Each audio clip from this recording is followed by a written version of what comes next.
যুদ্ধক্ষেত্রে পর্যন্ত সালাতুল খৌফের বিধান আল্লাহ তাআলা কোরআন নাজিল করেছেন। সালাতুল খৌফ কি?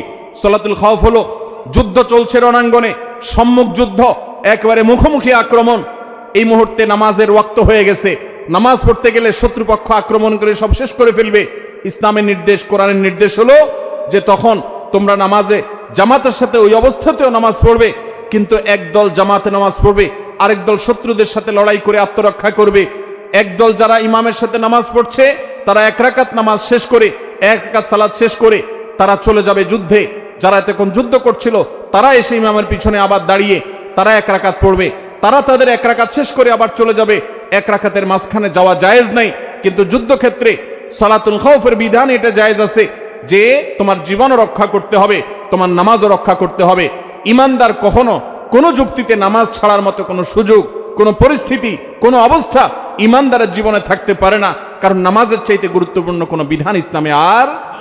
মোহতারাম হাজিরিন, আল্লাহ রাব্বুল আলামিন এই নামাজের গুরুত্ব আমাদেরকে বুঝার তৌফিক দান করুন।